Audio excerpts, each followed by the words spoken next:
Hello and welcome to my video. This video will cover tactical analysis, counter-attack. Please like and subscribe to my channel if you enjoy the video, and if you have any comments, please leave them in the comment section below. Thank you.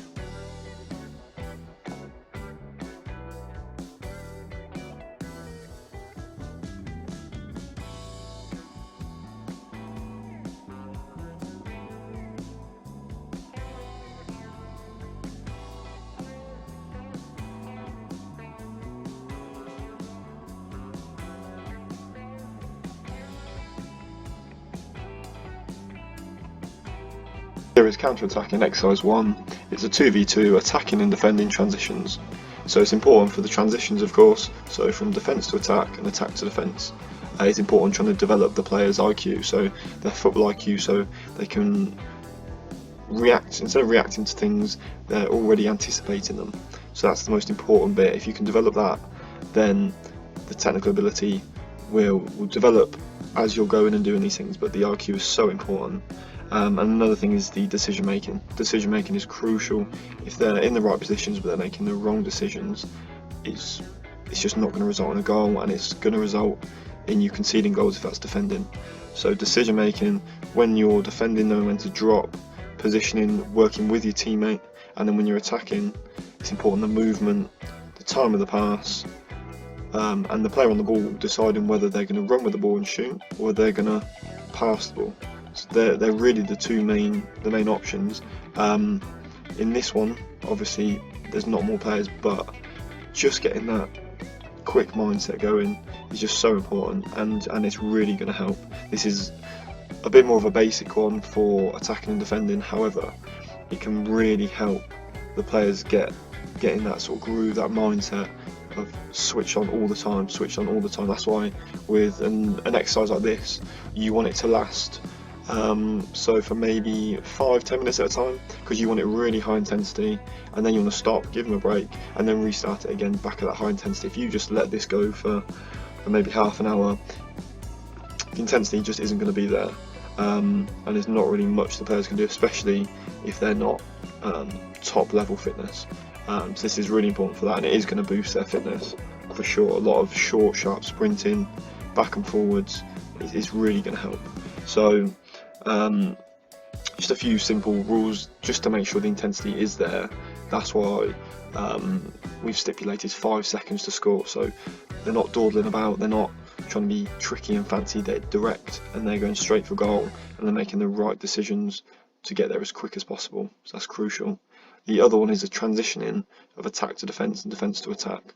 So if the red team are about to attack, green team about to defend, green team, as soon as the green team have defended, they're out the game, and the attacking team in red will become the defenders, and then a green team, the 2 new players will come in as attackers. So the 2 players coming in are trying to catch the other 2 off guard, as you would in a counter attack.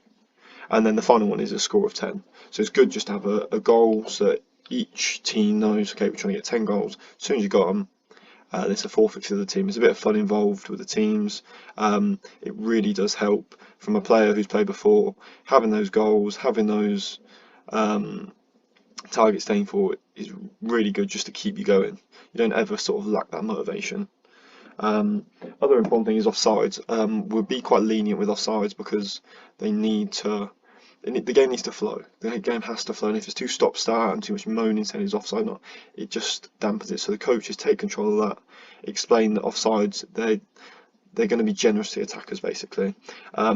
However, to go against that point of getting involved too much and stopping the play, it is really important that the coach comes in at the right moments and gives the players really good advice on the 2 main topics of this, which is decision making and transitions. So if the coach sees that some of the team aren't reacting quick enough, really important he picks them up on it. Also, if say the attacking team, the player passes the other player in the scoring position, they shoot, if that player's purposely dropping back, it's really sort of ruining the exercise, because then they're in a better position, harder to counter attack, and it's just going to stop it, because it's not going to have the same game realisticness that it would if they were higher up the pitch. So really important, make sure the attacking team really push towards the goal, following up all shots. So yeah, and coaches just really just keep an eye on that.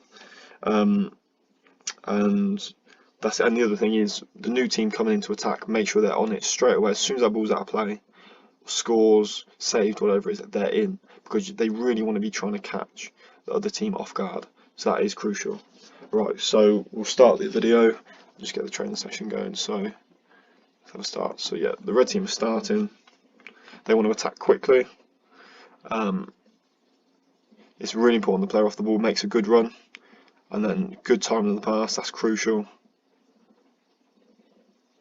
So there we go, and then when the player is in front of goal, really important, breathe, deep breath, and then shoot. Make sure they ever look up, and you want to make sure that the finishing, they're really getting into it, and then making sure they do finish him off. So we'll just speed up a little bit. So here we go, the transition in.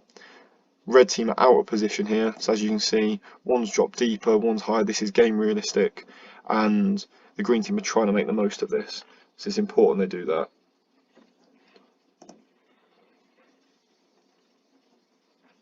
So look at that.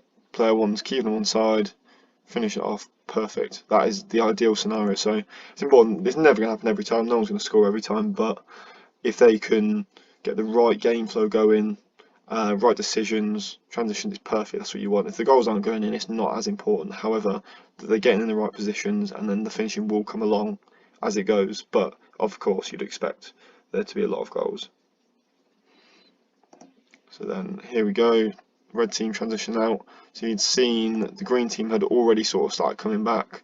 So that could happen in the game. That could happen in training. So it's just important just to keep an eye on it, make sure everything's sort of flowing, but don't get involved too much. If they start dropping early, red team aren't switched on, that's when you sort of make the note to the teams on the side. Okay, they need to make sure you go in next time earlier, quicker, faster, tempo higher, because that's really where you're going to get the most out of it for everyone, for all the players, because their fitness is going to be better, their reaction is going to be better, the transition physically, so that obviously we've always said that fitness, transition physically is important. However, that mental note, as soon as they're like, they're in the zone of what they need to be, and that is the most important bit, is really getting mentally.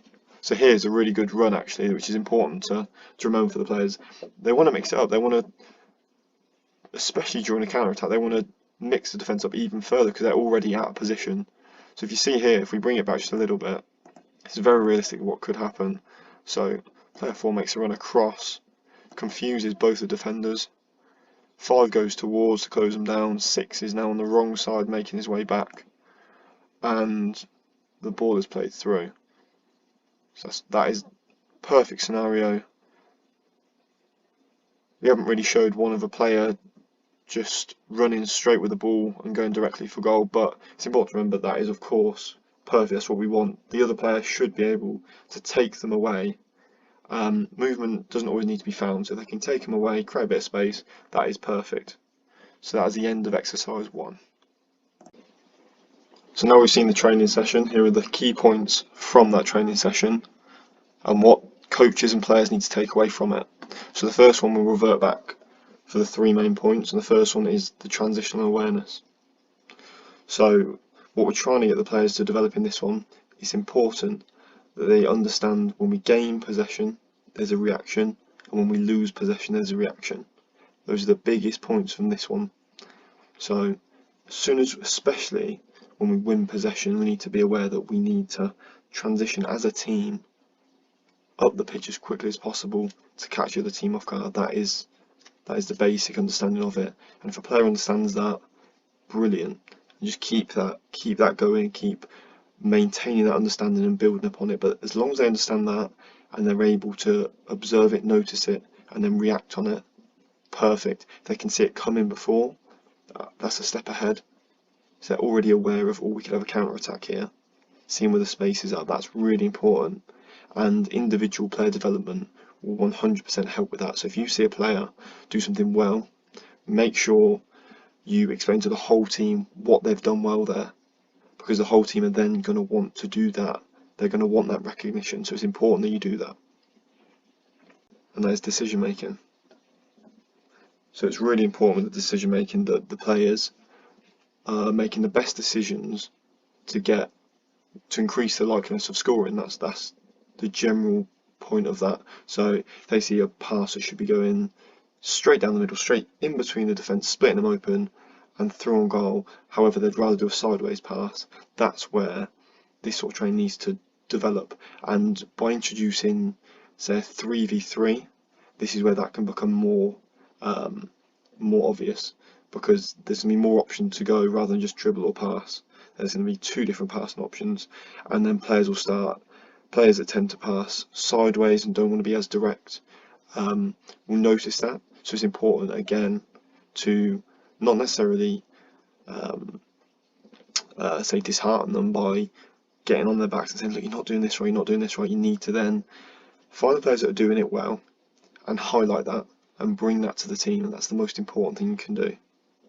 So as long as they're making good decisions and they're developing, they're making less bad decisions, perfect. You're on your way, and it's definitely making a difference. And then the final one, and this will come naturally, and that is fitness.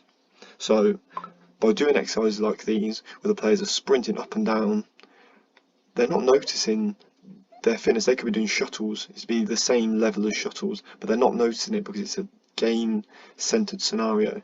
So if we can just drill that and find really good exercises like this that force the players to really dig deep, sprint, stop, sprint, turn, all sorts, their fitness is going to come a long way. So those three together is really going to help the team effectively counter-attack. Thanks again, and I hope you enjoyed the video.